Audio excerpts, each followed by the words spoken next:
자, 오늘 주일 설교는 10월 9일 둘째 주죠. 하박국 3장 17절부터 19절입니다. 구약성경 소선지서 하박국 3장 17절부터 19절까지 말씀입니다.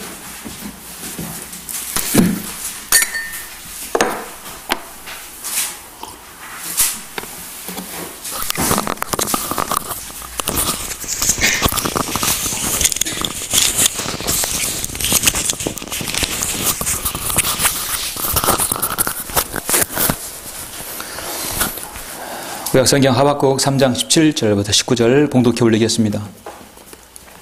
비록 무화과 나무가 무성하지 않으며 포도나무들의 열매가 없고 올리브 나무의 수고가 헛것이 되고 밭들의 양식을 내지 못하며 우리들의 양떼가 끊어지고 외양간들의 소떼가 없을지라도 나는 여전히 주를 기뻐할 것이요 나는 내 구원의 하나님을 즐거워하리라. 주 하나님은 나의 힘이시니 그가 나의 발을 암사슴들의 발 같게 하실 것이요 그가 나로 하여금 나의 높은 곳으로 걷게 하시리로다. 내 현악기들에 맞추어 악장에게. 하박국 3장 17절부터 19절 마지막 부분이었습니다. 오늘 말씀을 위해서 잠시 기도드리겠습니다.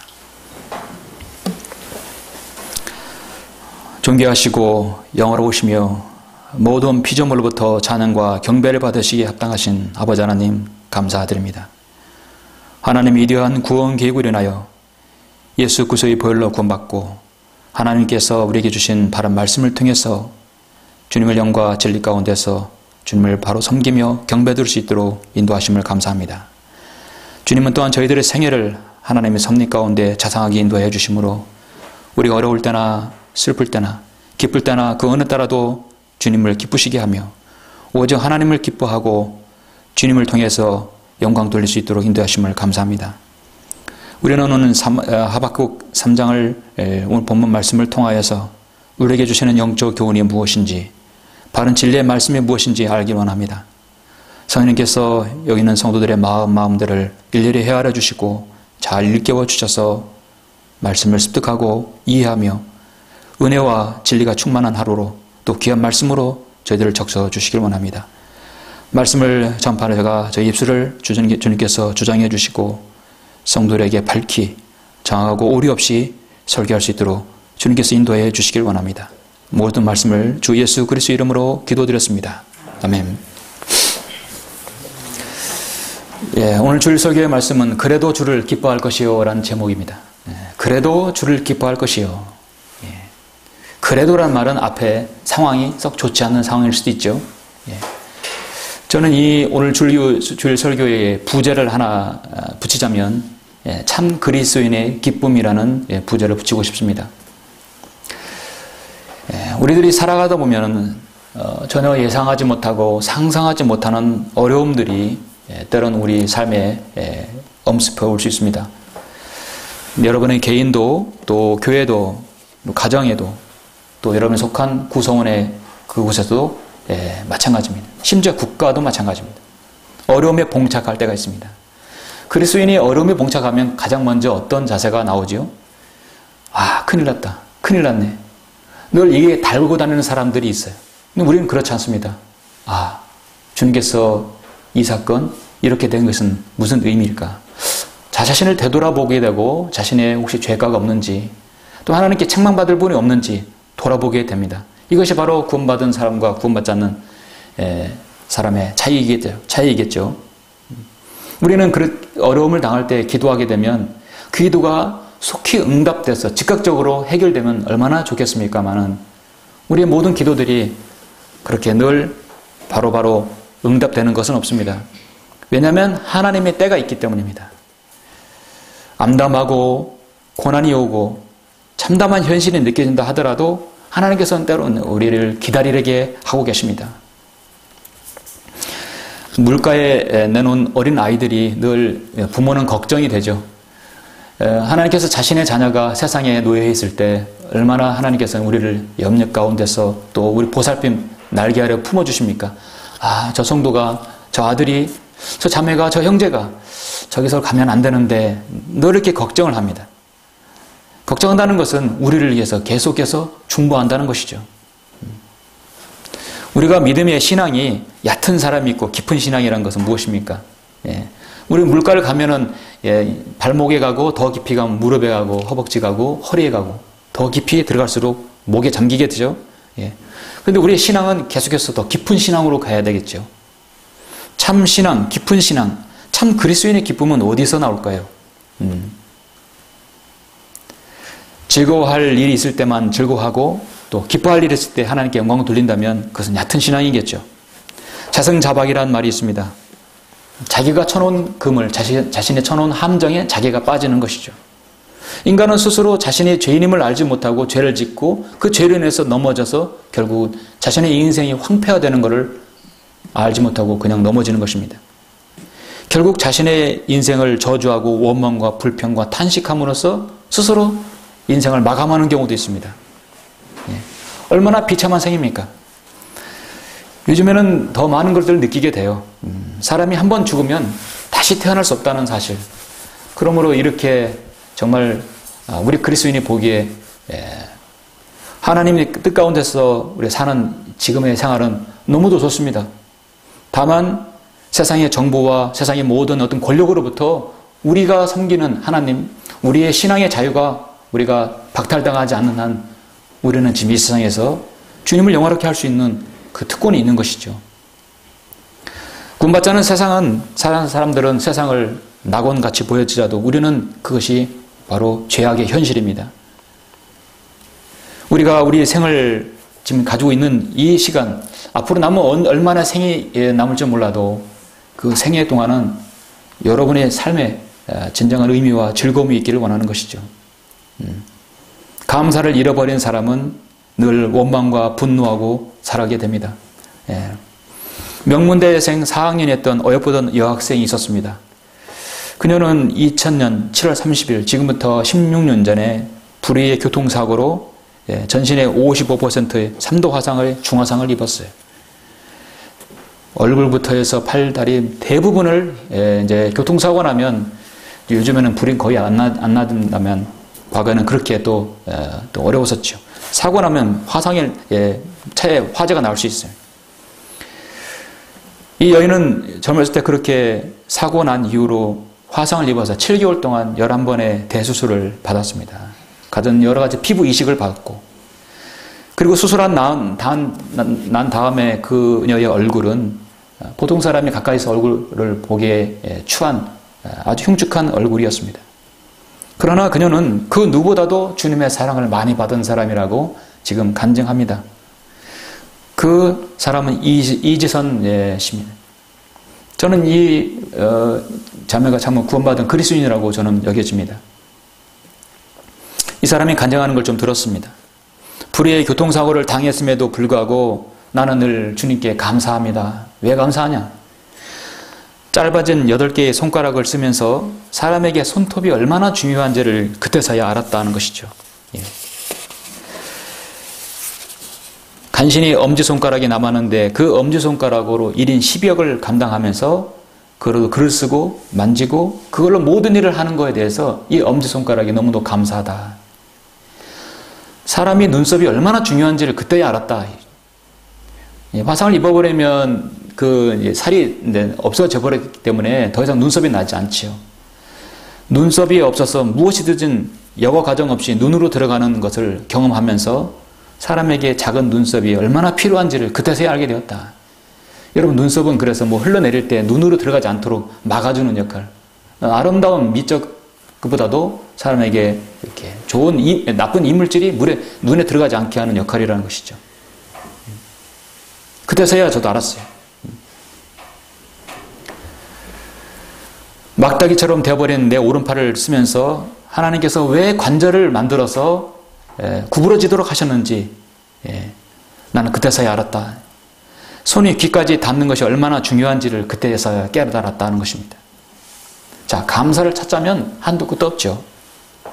이것이 바로 저는 어떤 성숙한 감사이고 차원이 다른 감사이고 참 그리스도인의 감사가 아닌가 봅니다. 저는 오늘 그러한 한 부분을 여러분에게 소개합니다. 바로 하박국에서 볼 수 있습니다.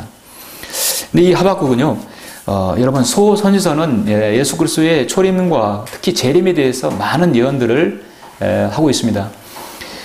하박국을 포함한 소선지서 12권은 저는 예수님의 재림의 백화점이라고 저는 말씀드리고 싶어요. 백화점은 여러 층마다 각기 다른 물건들을 팔아요. 많은 케이스를 통해서 사람들에게 즐거움을 주고 또 살 수 있게 해줍니다. 12권의 소선지서는 주님의 재림을 서로 다른 각도, 다른 사건을 다 다루고 있기 때문에 중첩되는 것이 거의 없어요. 그럼 모두 한 권 한 권 우리가 이렇게 말씀을 통해서 이렇게 밝게 아는 것도 참 중요하다고 봅니다.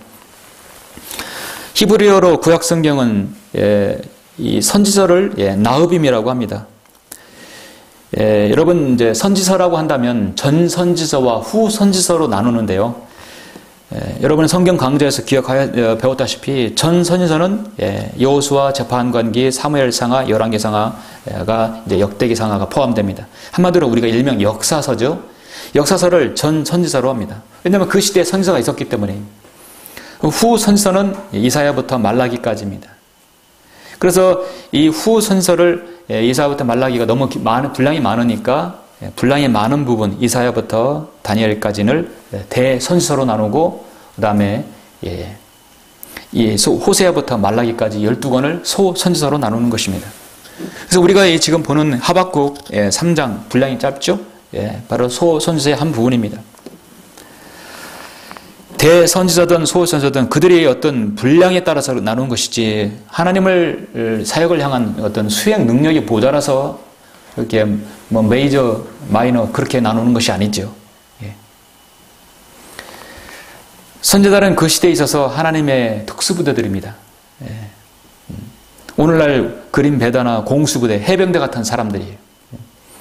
우리가 이제 특수부대 요원들이 이게 사회나 휴가를 나오고 보면은 진짜 특수부대들은 마크를 안 달고 와요.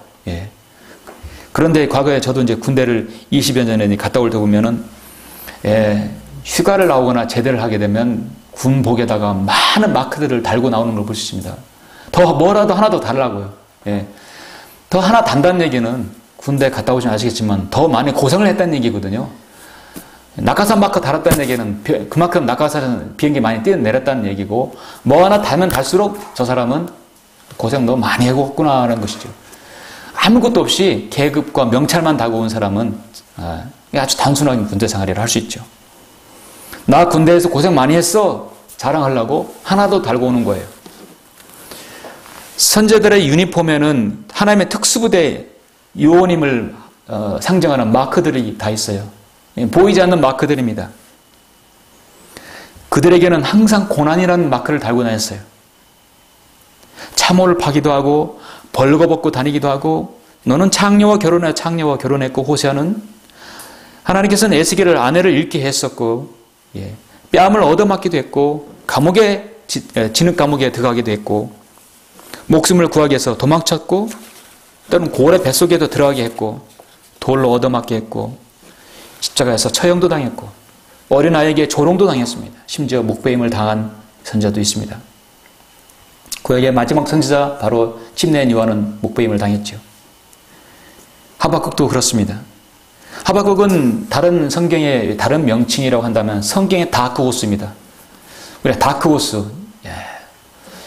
숨겨진 어떤 비밀 병기라고 할 수 있죠. 왜 하박국이 다크호스인가? 그는 진정한 하나님을 위한, 하나님에 의한 하나님의 선지자이기 때문입니다. 저는 이 하박국을 다른 명칭으로 한다면 하나님을 위한, 하나님에 의한 하나님의 선지자예요. 온전히 하나님의 사역만을 위해서 존재할 뿐입니다. 이 3장은 분량이 얼마 되지 않지만 여기 보면은 하박국에서 그의 가족이라든지 그의 고향에 대해서 말하는 바가 없습니다. 그 동시대의 왕도 언급하지 않아요. 언제 기록한 것인지 단서를 찾을 수 없습니다. 그러나 문맥을 보면 이스라엘이 이제 패망했고 유다가 패망할 날이 얼마 남지 않았음을 감지할 때 아마도 요시야 통치 말기가 아닌가 스코필드라든지 러커 목사는 그렇게 생각합니다. 그래서요 BC 626년경이 아닌가 봅니다. 하박국은 오로지 이스라엘의 죄악과 이방 민족의 심판 그리고 선지서에서 일관되게 말씀하고 있는 예수 그리스도의 재림에 대해서 기록하고 있는데 하박국의 예수 그리스도 재림은 주님의 재림의 경로를 말씀하고 있어요. 출애굽했을 때의 경로, 이집트에서 나왔을 때의 경로를 바로 그대로 기록하고 있습니다. 왜 성경에 닫고 쓰인가? 하박국이란 이름은 사랑의 포옹, 향기로운 약초라는 뜻입니다. 그런데 그의 사역은 전혀 그 반대입니다. 하박국에서 하박국이 하나님께 두 가지 질문을 합니다. 그리고 하나님께서는 그에게 두 가지 그의 짓된 질문을 답변을 합니다. 그게 바로 2장까지 가고 3장에서 예수 그리스도의 재림에 대해서 언급하고 마지막 오늘 본문을 장식합니다. 자, 첫 번째 질문을 한번 볼까요? 어떤 질문을 하였나요? 하박국 1장 1절 4절 보시면 선지자 하박국이 본 엄중한 말씀이라 나는 누구고 나는 부모가 어디고 난 태생이 어디고 그런 거 없어요. 바로 질문 들어갑니다. 오 주여 내가 얼마나 오래 부르짖어야 하며 주께서는 듣지 아니하시리까? 내가 폭력으로 인하여 주께 부르짖으나 주께서는 구원하지 아니하시나이다. 왜 응답이 없습니까? 뭐에 대한 응답이냐? 어째 주께서 내게 죄악을 보여주시며 고통을 보게 하시나이까? 약탈과 폭력이 내 앞에 있고 싸움과 논쟁이 일어나고 있나이다. 그러므로 법이 느슨해지고 심판이 전혀 이행되지 못하나니 이는 악인이 의인을 에워싸고 있으므로 공의가 잘못 진행됨이니이다. 하나님 이거 뭔가 잘못됐습니다. 이스라엘이 죄악으로 인해서 아시리아에게 패망했는데 유다는 지금 잘하는 거 있습니까? 온통 나라와 국가 지도자들, 종교 지도자들은 모두 다 지금 격결을 행하고 우상 숭배에 빠져 있는데 이 나라를 어찌 하나님께서 그냥 두고 보십니까? 어찌하여 주께서 내게 죄악을 보여주시며 고통을 보게 하시나이까? 이건 내게 보는 것은 고통입니다. 한마디로 빨리 유다를 패망시켜야 되라. 빨리 하나님께서 손져달라는 것이죠. 심판하라는 것이죠. 하박국은 이런 선지자였어요. 하나님께서 즉각 답변을 주십니다. 너희는 이방 가운데서 보고 생각하고 놀랍도록 이상히 여길지니 이는 내가 너희의 날들에 한 가지 일을 행할 것임이라. 누군가가 너희에게 말해줄지라도 너희가 믿지 아니하리라. 보라, 이는 내가 사납고 성급한 민족인 칼데아인들을 일으키리니. 이 칼데아인은 한마디로 바벨론 민족이에요. 그들이 넓은 땅을 행군하면서 그들의 소유가 아닌 초소들을 차지할 것임이라. 그들은 무섭고 두려우며 그들의 심판과 그들의 위험이 자신들에게서 나올 것이라. 걱정하지 마라. 내가 내 선택한 민족 유다의 죄악을 내가 그냥 두고 볼 수 없다. 너가 말한 대로 하나님의 공의가 실현되게 하겠다는 것이죠. 칼데아인들을 내가 일으켜서 민족을 치겠다. 하나님께서 그렇게 하시는 것입니다. 이제 하박국이 속이 좀 가라앉죠. 그런데 가만히 보니까 한 가지 질문을 안 할 수가 없네요. 아니 하나님, 가만 보면 칼데아인들 바빌론은 이방 민족 아닙니까? 내가 볼 때 이스라엘 유다보다 더 극악한 죄악으로 점철된 그런 민족인데 어떻게 더 악한 죄로 물든 그 민족을 들어서 하나님께 치시는 것입니까? 예. 그 민족의 죄는 어떻게 하실 것입니까? 다시 역으로 또 묻죠. 예. 그래서 하박국 1장 12절에 보니까 하박국 두 번째 질문을 합니다. 자, 12절. 오주 나의 하나님이여 내 거룩하신 분이여 주께서는 영원부터 계시지 아니하시나이까? 우리가 죽지 아니하리이다. 오주여 주께서는 심판하시려고 그들을 정해 두셨나이다. 오 능하신 하나님이여 주께서는 그들을 바로 잡으시려고 세우셨나이다. 주께서는 정결한 눈을 가지셨기에 악을 참아 보지 못하시며 죄악을 볼 수도 없나이다. 어찌하여 주께서는 폐역되이 행하는 자들을 어찌하여 주께서는 폐역되이 행하는 자들을 바라만 보시며 악인이 자기보다 의로운 사람을 삼키는데 침묵을 지키시나이까? 어찌하여 주께서는 사람들을 통치자 없는 바다의 물고기같이 또 기어다니는 것들같이 만드셨나이까? 그 악한 칼데아인들도 주님께서 그럼 어떻게 해야 되지 않겠느냐? 맞죠? 유다보다 더 악한 민족인 칼데아인들을 쓰셔서 치신다면 그들의 죄악은 하나님께 두고만 보실 겁니까? 그러므로 그들이 그들의 그물을 비우고 계속 민족들을 살해하는 것을 자제하지 말아야 하리까? 묻는 것이요. 이제 하나님께서는 2장에서 두 번째 질문에 답변을 하십니다. 그 답변이 두 번째 2장에서 걸쳐가 있는데요. 핵심적인 것만 여러분 말씀드리죠. 5절에 보니까 그는 교만한 자며 또한 술로 인하여 참으로 범죄했기에 집에 가만히 있지 못하고 그는 자기의 욕심을 지옥처럼 넓히며 죽음처럼 되고 만족할 줄 모르며 모든 민족들을 자기에게로 모으고 모든 민족 백성들을 자기에게로 모으나니. 8절 내가 여러 민족들을 약탈하였으므로 그 백성의 모든 남은 자가 너를 약탈하리니 이는 사람들의 피 때문이요 그 땅과 그 성읍과 그 안에 거하는 모든 자들의 폭력 때문이라.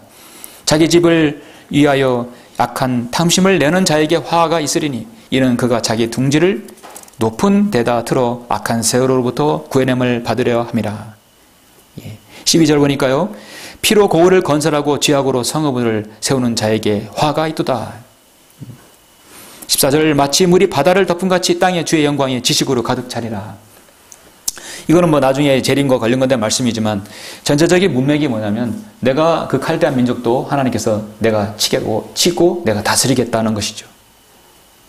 한마디로 나의 공의는 그들에게도 실현된다는 것이죠. 여러분 우리는 다른 선지자들에서 그 선지자들의 인성과 마음, 성향, 출신 배경을 통해서 하나님께서 그 영감으로 기록하실 때 그 선지자들의 성향과 인성, 특성들을 다 유념하셔서 기록하신 걸 알 수 있습니다. 근데 하박국에서는 어떤 부분을 볼 수 있느냐면 하박국에 타협하지 못하고 죄는 반드시 징책받아야 한다는 하나님의 공의를 드러내고 있어요. 그래서 하박국에 다른 제목을 붙인다면 하나님의 공의입니다. 하나님의 공의를 위해서라면 선택받은 이스라엘의 백성들의 징계는, 이 유다 백성의 징계는 불가피하다. 아무리 선택한 민족이라도 하나님의 공의를 실현하려면 그들에게 징계, 확실한 심판이 필요하다는 것이 하박국의 생각입니다. 이스라엘을 쳤던 아시리아죠. 그 아시리아를 하나님께서 바벨론을 쳤어요. 바벨론을 들어서 아시리아를 쳤어요. 그 아시리아를 하나님께서는 죄악으로 계속 점철된 그 바빌론 민족을 메데 페르시아를 들어서 쳤어요. 그럼 메데 페르시아는 어떻게 했습니까? 그리스가 쳤지요. 그리스는 또 그 우월한 무줄함을 하나님께서 로마를 들어서 쳤어요. 철의 로마, 강력한 로마 군대는 게르만 민족에 당했고, 게르만 민족은 미국, 소련, 계속해서 하나님께서는 악한 민족을 들어서 또 치시는 거예요. 요즘에 독일과 유럽 나라들은 또 어떤 나라를 통해서 계속 어려움 당합니까? 하나님께서는 모슬렘을 들어서 치는 거예요. 유럽이 계속해서 난민을 받아들이니까 그 난민들의 대부분이 바로 모슬렘들이거든요. 모슬렘들이 지금 계속해서 번성하고 있어요. 특히 영국은 모슬렘 교도가 한 도시의 시장이 되어버렸어요. 모슬렘을 받아들임으로써 스스로는 그들은 함정을 만들어버린 것입니다. 하나님께서는 그렇게 허용하신 거예요. 악인을 들어서 악인을 치시는 거예요.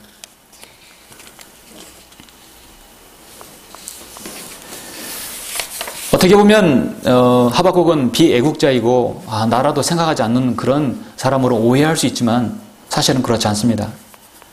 왜냐하면 그의 질문에는 근본 의도가 불의가 온 사회에 판치는 것에 대해서 의인이 내가 너무 고뇌하고 고통받고 있다는 것을 보여주고 있는 것입니다. 그러므로 하나님께서 그 민족을 징계해서라도 그 유다가 하나님께로 돌아오기를 간절히 바라는 진정한 애국심에 충정 어린 그런 심정의 기도였던 것이죠. 지금 이 사회와 이 국가를 보면은 참으로 불안하고 전쟁이라든지 그런 얘기가 많이 나오죠. 그것이 아니더라도 자연재해 그걸 봐서도 그렇죠. 모두 다 하나님께서 관장하시는 것이에요. 이 나라의 위기가 무엇이 위기입니까? 바로 죄악 때문에, 죄 때문에 위기가 오는 것이죠.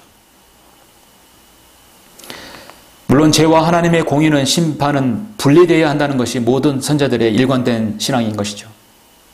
하박국은 유일하게 하나님의 공의를 위해서라면 그 누구든지 이해 없이 없다는 것을 가장 철저하게 하나님께 간구하는 그런 사람이었습니다. 그래서 하박국은 성경의 다크호스라고 말하는 것입니다.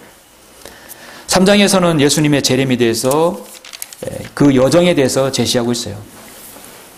말씀을 준비하면서 다른 일반 개신교의 교회들이 하박국 3장, 하박국 설교하면 모두 다 3장 17절부터 19절까지 본문을 잡아서 설교합니다. 그 설교의 내용을 보면은 대부분 어려운 처지에서도 하나님께 감사해야 된다는 그런 영적인 의미만으로서도 그들은 그것에서 만족하고 있어요. 그런데 정작 놓치고 있는 것이 하박국 3장에서 예수 그리스도의 재림에 대해서는 어떤 설교도 어떤 부분도 언급되는 걸 제가 못 봤습니다. 예수께서 이틀 동안 제가 찾아봤지만 주님의 재림을 다루는 것은 하나도 없습니다. 특히 3절에 보면은, 3장 3절에 보면은, 하나님은 테만으로부터 오시며 거룩하신 분은 파란 산으로부터 오셨도다. 셀라, 그의 영광이 하늘을 덮으며 그를 찬양함이 땅에 가득 찼도다. 그의 광채는 빛과 같고 그는 그의 손에서 나오는 뿔들을 가졌는데 거기에 그의 권능이 감춰져 있도다. 이것을 주님의 초림으로만 다 묘사하고 있어요. 재림의 여정이죠. 왜냐하면 시편에서 많이 볼 수 있는 셀라가 여기서 나오는 것이거든요. 9절에서도 셀라, 13절에서도 셀라. 셀라가 나오면 반드시 어김없이 주님의 재림이 거기서 나오는 것입니다. 그래서 여러분 15절에 보니까 주께서는 주의 말들을 타시고 바다 곧 큰 물무더기를 통과하셨나이다. 이스라엘 백성이 호동해를 건넜을 때, 바다를 가렸을 때 하나님께서 가른 바다를 지나가는 그 모습이 아닙니다. 둘째 하늘과 셋째 하늘 거대한 물층을 예수 그리스도께서 자신의 성도들, 교회를 이끌고 이 땅에 내려오시는 그 장면을 보여주는 것이죠. 그러면 16절은 무엇입니까? 16절은 어김없이 아마겟돈 전쟁과 연관 지어야 하는데 모두 다 이 16절을 뭐냐면 이스라엘이 하나님으로부터 심판받아서 고통당하는 거로 다 그렇게 생각하고 있다는 사실이에요. 너무나 잘못 알고 있어요. 내가 듣자 내 배가 떨리며 내 입술이 그 음성이 했더니 썩음이 내 뼛속으로 들어왔으며 내가 내 안에서 떨었으니, 이런 표현은 하박국이 자신의 민족이 하나님의 심판으로 멸망한다는 것을 보고 봤을 때 그렇게 슬퍼하는 표정으로 대부분 다 그렇게 치부한다는 것입니다. 그게 아니라 이건 예수 그리스도의 재림의 바로 마지막 전쟁인 것입니다. 이는 고난의 날에 내가 쉬고자 하였습니다. 그가 백성에게로 올라오면 그의 군대와 더불어 그들을 침략하리라. 이건 아마겟돈 전쟁과 연관시켜야 하는 것이죠. 이것을 유다의 멸망이라든지 이스라엘 백성의 패망으로 여겨지는 안 되는 것입니다. 자, 이제부터는 여러분 17절, 18, 19절 본문에 집중을 하죠. 여러분 설명을 조금 들으니까 왜 하박국이 어떠한 상황에서 어떠한 처지에 있을지라도 하나님을 정말 주를 기쁘게 하는 것인가? 여러분 오늘 그것을 한번 확실히 한번 보시도록 하겠습니다. 두 가지 부분으로 볼 수 있는데요. 오늘 설교 제목은 그래도 주를 기뻐하실 것이요. 그래도 주를 기뻐하라. 왜 여전히 주님을 기뻐해야 할 이유가 무엇입니까? 첫 번째 이유는 하나님께서는 언제나 공의로우시다는 것을 보여주기 위함이다. 하나님의 공의 때문에 주를 기뻐할 수 있다는 것이죠. 17절 18절을 보시겠습니다. 비록 무화과나무가 무성하지 않으며 포도나무들의 열매가 없고 올리브나무의 수고가 헛것이 되고 밭들이 양식을 내지 못하며 우리들의 양떼가 끊어지고 외양간들의 소떼가 없을지라도 나는 여전히 주를 기뻐할 것이요 나는 내 구원의 하나님을 즐거워하리라. 이스라엘을 상징하는 나무가 세 가지 있어요. 불타는 가시떨기 나무가 말고 무화과 나무가 있고요, 포도나무가 있고 올리브나무가 있습니다. 올리브나무의 열매, 거기는 기름, 성령님을 상징하죠. 포도는 열매, 없으면 아무것도 아니죠. 무화과나무는 이스라엘의 상징, 이스라엘의 회복과 연관되어서 중요한 나무지요. 그런데 이것들의 열매가 없으면 그들에 있어서 직접적으로 생활에 위협이 됩니다. 밭에 먹을 것이 없으면 어떻게 소와 양을 키울 수 있겠습니까? 농사 지는 사람에게 열매가 없으면 무슨 의미 있겠습니까? 사업하는 사람의 이윤이 없으면 무슨 의미로 사업을 하죠?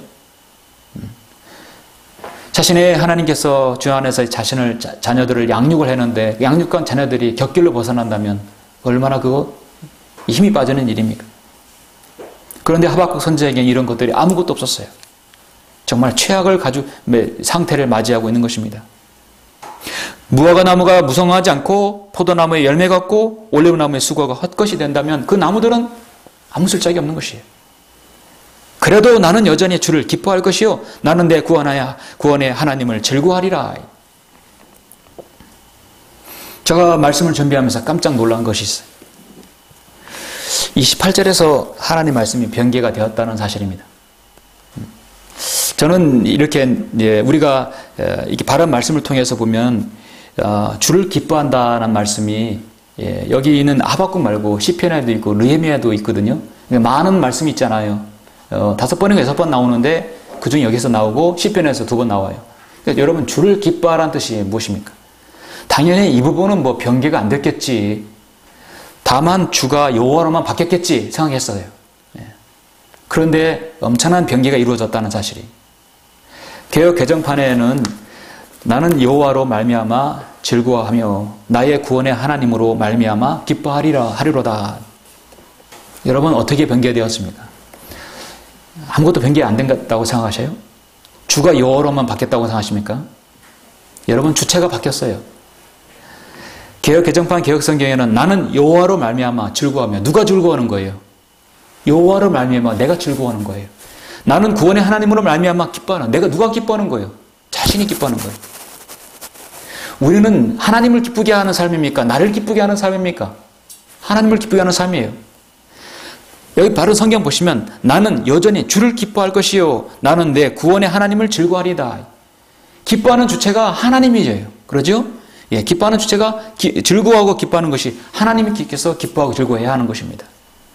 내가 비록 힘들고 어려워도 내가 드리는 감사로 인해서 하나님께서 기쁨을 받으시는 거예요. 그런데 내가 하나님으로는 내가 즐거워하는 것. 물론 우리는 주님의 죽으심과 주님의 십자가의 사건 구원받은 것으로 인하여 우리는 기쁘고 즐겁지요. 그러나 구원받은 이후에 우리의 삶은 나 자신의 즐거움을 위해서 사는 삶이 아니고 나 자신의 기쁨을 위해서 사는 삶이 아닙니다.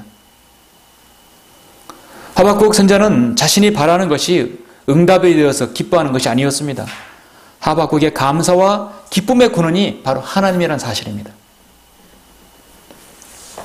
이 세상에는 걱정이 없는 사람이 없습니다. 모두 다 나름대로 여러분의 삶 가운데서 가슴에 품고 있는 어려운 문제들, 평생의 기도 제목들이 분명히 있을 것입니다. 무거운 인생의 짐들을 지고 가면서 우리는 늘 주님께 기도하고 있습니다. 이 짐을 덜어달라는 것이 아니라 이 짐을 질 수 있는 강한 어깨를 달라고 여러분 기도하시는 것이죠. 예. 이렇게 가을 햇살, 봄 햇살보다 좋다고 하잖아요. 가을 햇살은 여러분 자신 딸 보내고 봄 햇살은 며느리 보낸다고 하잖아요. 이렇게 따사로운 이 봄 햇살, 가을 햇살 얼마나 좋습니까? 공기를 마시고 햇볕을 쏘이는 거 참 좋습니다. 그런데 여러분 악인에게는 그렇지 않습니까? 하나님께서 의인에게도 주시고 악인에게도 동일하게 주시네요. 공평하신 하나님이에요. 때로는 하나님께서 날씨를 관장하셔서 악인이 깨닫도록 다른 걸 일으키실 수도 있습니다. 그러나 의인으로 인하여서 악인도 동일한 공기를 마시고 햇볕을 쏘일 수 있습니다. 하나님은 공평하셔요. A라는 성도가 이것을 가졌으면 B라는 성도는 그것이 없는 대신에 다른 걸 주셨습니다.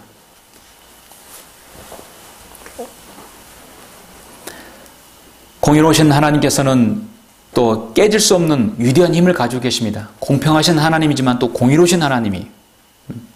이 세상에 있는 모든 것들은 다 공의로우신 하나님에 의해서 움직입니다. 지구는 여러분 태양계의 행성 중에 하나죠. 태양계를 태양을 중심으로 해서 수금지와 목토천의 명에서 쭉 돌고 있어요. 지구 주위에는 또 달이 하나 돌고 있어요. 하루에 한 바퀴 돌고 1년에 한 바퀴, 지구는 1년에 태양을 한 바퀴 돕니다. 지구가 도는 속도는 마하 0.7인가가 되고 한마디로 속도가 1000km 정도 되는 속도이더라고요. 지구가 도는 속도로 여러분 속도를 우리가 느낄 수 있었다면은 그거는 엄청난 속도예요. 그 빨리 도는 속도에서도 우리는 감지하지 못하고 살 수 있다는 것은 감사한 일이죠. 하나님께서 이 허공에다가 태양, 여러 지구, 행성들을 그대로 허공에 매단 채로 하나님께서 관장하고 계셔요. 하나님의 능력과 힘과 공의가 아니면 모두 다 여러분 혼돈의 세계가 될 것입니다. 공의로운 하나님은 항상 죄에 대해서도 하나님께서는 공의로운 하나님이십니다. 죄는 그 누구도 묵과할 수 없습니다. 지금 하나님께서는 하박국 선지자를 통해서 하나님의 공의를 내보이고 있습니다. 하박국 선지자가 지금 활동하던 선지자 예언하던 이 시기는 신앙적으로나 정서적으로나 매우 어려운 시기에 있어요. 저 북왕국 이스라엘은 이미 아시리아에 의해서 패망했고 거기에 유다 왕국도 하나님을 저버렸습니다. 가든 우상들을 섬겼어요. 왕부터 지도자에 이르기까지 타락과 부패를 일삼고 있었어요. 더군다나 국제정세는 더 어렵습니다. 자신이 그렇게 우방으로 여기던 이집트도 패망하고 있어요. 오히려 칼데아인들, 바벨론이 호시탐탐 지금 유다를 노리려고 있는 것입니다. 결국은 느부갓네살 왕이 유다를 침공해서 결국 패망시켰고 70년간 포로로 잡아뒀죠. 그러한 소문이 파다한 가운데 지금 하박국이 지금 예언을 하는 것입니다. 유다는 내적으로 외적으로 아주 어려운 난관에 봉착해 있습니다. 선제로서 누구보다도 이런 급박한 상황을 알고 있던 하박국은 가슴이 떨렸고 도저히 마음을 진정할 수 없었어요. 그래도 그렇더라도 하나님의 공의는 실현되어야 합니다. 지금 이 상황은 비록 무화과나무가 무성치 않고 포도나무에 열매가 없고 올리브나무에 수고가 없다 하더라도 하나님의 공의를 위해서라면 나는 여전히 주를 기뻐할 것이다 이거죠. 느헤미야가 성벽 재건을 한 다음에 한 고백은 뭐냐면 그때 느헤미야가 그들에게 말하기를 너희가 가서 살찐 것을 먹고 단 것을 마시라.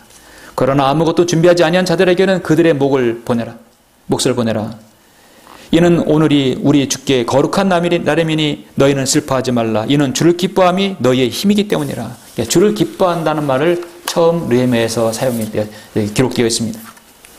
다윗은 시편 9편에서도 내가 주를 기뻐하고 즐거워하며 오직 지극히 높으신 주여 내가 주의 이름을 찬송하리이다.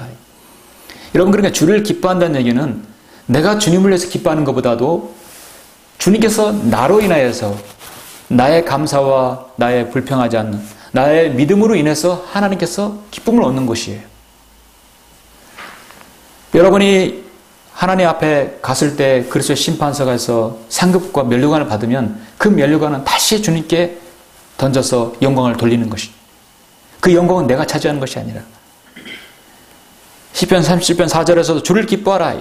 그리하면 그가 내 마음의 소원을 내게 주시리라 했습니다. 어떠한 상황에서도 주님을 기뻐할 이유가 있습니까? 여러분 잠시 하나 찾겠습니다. 빌립보서 4장을 한번 보시겠습니다. 빌립보서 4장 11절 보시면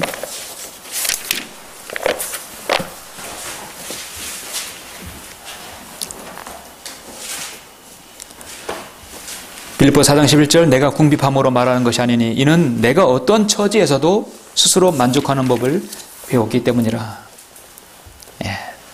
나는 비천에 처할 줄도 알고 또 풍부함에 처할 줄도 알며 모든 처지와 모든 일에 있어서 나는 배부름과 배고픔과 풍부함과 궁핍함을 다 배우노라. 전천후 그리스도인이 되기 위한 조건이죠. 온실 속의 화초를 한번 내놓으면 어떻게 했습니까? 이 가을 저녁 싹 서리에 맞고 그냥 다 죽어버리죠. 야생에 있는 야초는 여러분 그런 난초들이라든지 야생난들은 어떻습니까? 강인한 비바람이 이미 맞고 있었기 때문에 어떤 상황에서도 견딜 수 있는 것이에요.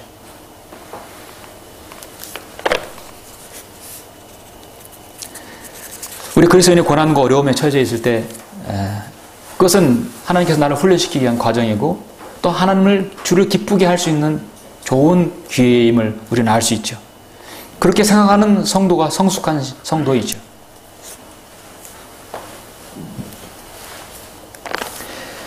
하나님께서 우리에게 하나님의 구원 계획을 우리가 본받지 않는 어느 날 여러분에게 누군가를 통해서 여러분 받게 되었어요. 하나님께서 세상을처럼 사랑하셔서 그의 독생자를 주셨으니 이는 그를 믿는 사람은 누구든지 멸망하지 않고 멸망하지 않고 영생을 얻게 하려 하심이니라. 여러분 그 어느 순간 여러분도 예수 그리스도를 주로 고백하여 구원받았죠. 그리고 끝나는 것이 아니라 여러분에게 바른 말씀을 통해서 진리의 길로 인도받았습니다. 바른 진리의 지식으로 인도받았어요. 성경을 믿고 실행하는 지역교회에 와서 출석해서 여러분 예배를 드리고 있습니다. 여러분 인생에서 가장 큰 성공이 뭡니까? 정말 잘한 것은 여러분 구원받은 것이에요. 예수님을 주로 고백한 것이고요. 바른 진리의 말씀을 받아들인 겁니다. 여러분 이건 후회할 일이 아니죠. 너무도 잘한 것입니다. 다시 태어나도 그럴 일은 없겠지만 우리는 구원받아야 되고요. 진리 지식에 이르도록 하나님의 바른 말씀을 알아야 하는 것입니다. 주님께서 진리의 빛으로 나를 인도하셨기 때문에 여전히 우리는 주님을 찬양하고 주님을 기쁘시게 할 이유가 있는 것입니다. 그래도 주를 기뻐할 이유가 있습니다. 두 번째는 무엇입니까? 주 하나님께서는 나의 힘이 되시니까 내가 주님을 기뻐하는 것입니다. 주를 기뻐해야 할 이유는 주님은 나의 힘이 되시기 때문이라고 성경은 19절에서 여러 번 말씀하고 있습니다. 여러분 19절 보시면 주 하나님은 나의 힘이시니, 여호와 하나님이 아니에요. 주 하나님은, 그게 바로 아버지와 아들과 성령 하나님이라는 뜻이거든요. 내 안에 성령님이 계시기 때문입니다. 나의 힘이시니 그가 나의 발을 암사슴들의 발같게 하실 것이요, 그가 나로 하여금 나의 높은 곳으로 걷게 하시리로다. 내 현악기들에 맞춰 악장하게.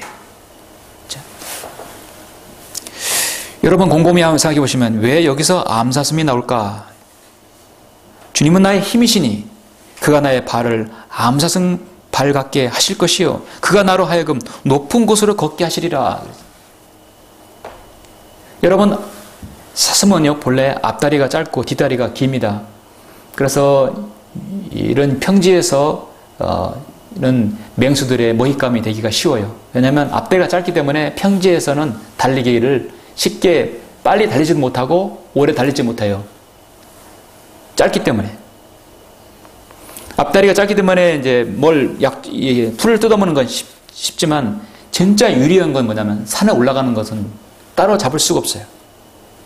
하나님께서는 암사슴, 이 사슴을 앞다리를 짧게 만든 이유는 뭐냐면 항상 위로 올라가라는 얘기죠. 앞다리가 짧고 뒷다리가 길기 때문에 평지에서는 빨리 다 뛰지 못해요. 가장 강점이 바로 고지대로 올라가는 것입니다. 맹수가 따라오면 뒷다리가 길기 때문에 높은 산 위로 올라가서 맹수들을 쉽게 따돌릴 수 있는 이유가 그것입니다. 그래서 나의 발을 암사슴에 발같게 하실 것이요 라고 말씀하신 거죠. 그것이 바로 여기서 하나님의 섭리를 알 수 있는 것이에요. 아, 그래서 하나님께서 이렇게 창조하셨구나. 하박국의 마지막은 감탄사로 끝나는 거예요. 아, 하나님께서 그러한 섭리 가운데서 인도하셨구나. 아, 하나님께서는 이스라엘이 패망하고 유다가 바빌론으로 패망해서 바빌론 70년간 포로로 가서 그들이 회개하고 돌아왔을 때, 메데 페르시아가 다스릴 때 다시 돌아왔을 때, 그때 주님을 받아들였다는 것. 물론 뒤에 또 배교했지만 주님을 거절했지만 하박국은 정말 하나님의 깊은 섭리를 그때서야 이해했던 것입니다. 우리는 하박국 마지막을 볼 때 정말 비교되는 선지자가 있어요. 요나 선지자죠. 요나는 그의 태생도 나오고 그 출신이 어디 출신인 갈릴리 출신인 거 다 나오죠. 저 아시리아 니느웨 수도로 가서 복음을 전하라. 이 죄악으로 인해서 너희들을 멸망시키라는 것을 하나님께서 경고를 주라했을 때 다시스로 갔어요. 니느웨로 가지 않고요. 그리고 징계를 받았어요. 다시 나와서 복음을 전했어요. 그리고 나서 뜨거운 태양볕을 줬다고 불평을 하고 있습니다. 내가 12만 되는 그 니느웨 백성을 내가 아끼지 아니하겠느냐. 하나님께서 마지막 여운을 줬죠. 그런데 이 하박국 마지막에서 어떻습니까? 그래서 제가 지금 요나서를 격화시키는 건 아닙니다. 문명이 다른 것이죠. 의미가 다릅니다. 하박국은 마지막에 주 하나님은 나의 힘이시니 그가 나의 발을 암사슴들의 발 같게 하실 것이요, 그가 나로 하여금 나의 높은 곳으로 걷게 하시리라. 하나님께서 어련하게 섭리 가운데 인도해 주셨으면 높은 곳으로 인도하시지 않겠냐. 그것이 곧 나의 힘이라는 것이죠. 사람들은 감사에 대해서 너무도 인색합니다. 여러분, 감사는 세 가지가 있어요. 감사해야 할 때 감사하지 않는 사람이 있어요. 은혜를 잊고 입을 싹 닦는 사람이 있습니다.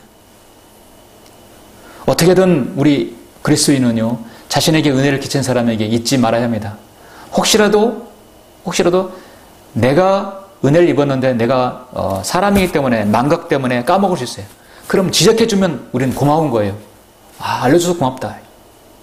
그럼 감사의 표시를 해야 하는 것이죠. 또 감사할 일이 있을 때만 감사하는 것, 그건 누구나 할 수 있는 것이죠. 감사할 조건이 있을 때 감사하는 것. 사업이 잘 되고 건강하고 자식이 잘 되고 무엇이 잘 되고 잘 풀렸을 때 주님 감사합니다 할 수 있죠. 누구나 할 수 있어요. 또 하나는 뭐냐면 감사할 만한 일이 없는데도 감사하는 것. 불행 중에도 고난 중에도 이것은 정말 고차원적인 성숙한 감사일 수 있는 것입니다. 하박국은 그런 상태에서 감사를 드렸어요. 무화과나무가 무성하지 않고 포도나무 열매가 없고 올리브나무의 수고가 헛되더라도 감사했습니다.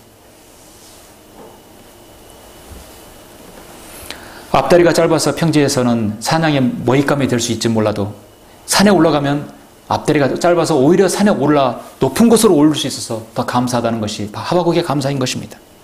그렇게 함으로써 더 주 하나님은 나의 힘이시라고 감사하고 있습니다. 그래서 오늘의 핵심은 도저히 감사할 수 없는 여건과 처지에서 하나님께 감사할 수 있는 그 성도가 진정한 성숙한 성도라는 것이죠. 여러분, 바람이든 풍선을 물속에 집어넣으면 어떻게 됩니까? 집어넣기도 어렵지요? 바람이든 빵빵한 풍선을 물속에 집어넣는다는 것은 쉽지 않아요. 억지로 집어넣으면 어떻게 됩니까? 풍선이, 여러분, 공이 어떻습니까? 공기가 든 공은 그대로 솟구쳐 하늘로 올라가게, 그대로 올라가는 성질이 있어요. 부력으로 인해서 가만히 놔둘 수가 없는 것이죠. 솟구쳐 오르는 것이 그 공기든 바람의 공든 특성이에요. 우리 그리스도인의 찬양과 감사도 그런 감사가 되어야 합니다. 그 어떤 상황에서 하나님께 올라갈 수 있는 솟구치는 힘이 있어야 하는 것이죠. 이 세상에서 절대 돈 주고 값 주고 살 수 없는 영생을 여러분 선물로 받았지 않았습니까? 이 땅에 사는 동안에 거짓 교리와 이단 교리에 휘말리지 않고 더 이상 속지 않고 바른 말씀으로 주님을 섬길 수 있는 기회를 여러분 생애를 허락해 주셨죠. 더 이상 우리의 생애는 속지 않고 낭비되는 생애가 아닌 것입니다. 탄식과 낙담과 실망과 불평과 원망은 이제 우리 입에서 이제 멀어지는 것이죠. 성경은 아무것도 염려하지 말고 다만 모든 일에 기도와 간구로 너희 구하는 것들을 어떻게 해요? 감사함으로 하나님께 알려지게 하라. 불평함이 아니라 감사함으로 알려지게 하라. 이스라엘 백성은 광야에서 불평함으로 하나님께 알려졌지만 우리는 감사함으로 하나님께 알려지게 하라. 그리하면 모든 지각을 초월하시는 하나님의 평강이 그리스도 예수 안에서 너희 마음과 생각을 지키시리라. 바로 해결해 준다는 것이 아니라 마음과 생각을 지킨다고 했어요. 여러분, 내 마음과 생각을 지키는 게 중요하죠. 바로 문제가 해결되는 것보다도. 사랑하는 성도 여러분, 이제 말씀의 결론을 맺겠습니다. 하나님께서는 시편 104편에서 주께서 하시는 일이 얼마나 다양한지요. 주께서는 그들 모두를 지혜로 주셨으며 땅이 주의 풍요로 가득 찼나이다. 이것들이 모두 주를 기다리오니 이는 주께서 때를 따라 그들에게 먹을 것을 주십니다. 여러분, 이제 가을 들녘, 풍요로운 가을 들녘이 되었습니다. 우리 농부들이 씨 뿌린 것을 거두는 때입니다. 정말 보기 좋고 좋은 공기들이 있어요. 하나님께서는 그렇게 풍성하게 열매를 맺게 해주십니다. 모을 때가 있으면 다시 여러분 흩어버릴 때가 있어요. 자, 버릴 때가 있으면 죽을 때가 있어요. 하나님의 창조 섭리입니다. 해에 달이 있고 낮과 밤이 있습니다. 여름이 지나면 가을이 오고 겨울이 오고 봄이 옵니다. 모든 시기와 때는 하나님께서 정하시고 그것을 정한 이치로 움직이십니다. 공평하시고 공의로우신 하나님이십니다. 다윗은 자신이 살아있는 동안 이런 하나님의 관장하심에 대해서 너무도 많은 찬양을 하였어요. 이런 세상에 움직이는 모든 순리와 공의로 우리도 계속 주님을 찬양해야 할 것입니다. 우리 믿음의 선배들, 성경에 있는 많은 믿음의 그런 선진들이 자신의 믿음의 고백이 어떻습니까? 감사해야만 할 때 감사한 것이 아니라 감사하지 않을 때도 하나님께 감사했던 사실입니다. 모든 것을 믿음의 눈으로 자신의 주위를 둘러보았습니다. 이제 요점을 정리하자면 하박국을 통해서 우리가 얻을 수 있는 교훈은, 첫 번째는 하박국 선자는 나홈과 마찬가지로 자기 백성을 비난하고자 나선 것이 아니라 그 불경건한 죄악을 책망하면서 이 세상의 죄한, 이 세상에 대한 그 죄의 만연함을 대한 하나님을 향한 그 의인의 고뇌를 말씀하고 있는 것입니다. 그 고뇌 가운데 부르짖는 기도를 볼 수 있습니다. 그래서 하박국 여러분 2장 4절에서 의인은 믿음으로 말미암아 자기 믿음으로 말미암아 살리라. 의인은 자기 믿음으로 말미암아 살리라 나와요. 그래서 사도 바울은 로마서 1장 17절을, 갈라디아서 3장 11절, 히브리서 10장 38절에서 바로 여기 있는 이 말씀을 인용해서 자기라는 것을 뺐어요. 그래서 로마서나 갈라디아서는 의인은 믿음으로 말미암아 살리라는 말씀을, 왜냐하면 자기라는 것은 행위가 들어가기 때문에 자기가 들어간 거예요. 그냥 신약성경은 행위가 들어가지 않기 때문에 자기란 말이 빠진 거예요. 사도 바울이 그 시대의 은혜의 경륜이기 때문에 그걸 뺀 것입니다. 인용하더라도 뺀 것입니다. 정확하죠? 이 악한 세상에서 어떻게 내가 견딜 수 있겠나이까? 하박국의 그 고뇌의 기도가 오늘날 우리 그리스도인의 기도와 동일하죠. 그래서 우리는 의인은 믿음으로 말미암아 살 수밖에 없다는 걸 알려주고 있는 것입니다. 두 번째는 비록 하나님께서 내 동족이라 할지라도 그들의 범죄하였을 땐 하나님의 공의를 위해서라면 그 죄악을 지적하고 그들을 하나님께서 심판하시는 것은 하나님의 공의를 세우는 것이 마땅합니다. 이것이 정말 나라를 위한 애국의 길이자 성도 의무이다 하는 것이죠.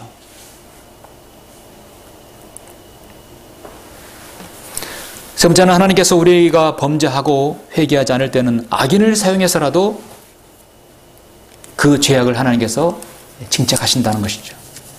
하나님께서는 유다를 들어서신 것은 바빌론이었어요. 그러나 그 바빌론도 메데 페르시아를 들어섰어요. 때로는 하나님께서 사람을 통해서 일하십니다. 항상 사람을 통해서 일하시죠.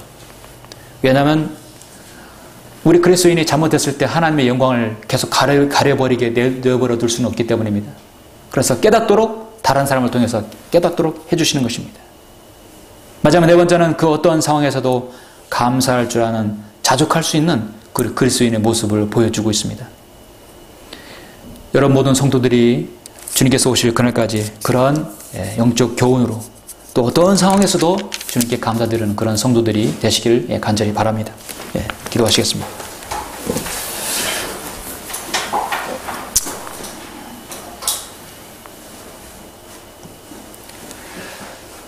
존귀하시고 거룩하시며 공의로우신 위대하신 아버지 하나님 감사드립니다. 우리는 오늘 하박국을 통해서 하나님의 공의로우신 분을 공의로우시다는 사실을 알게 되었습니다.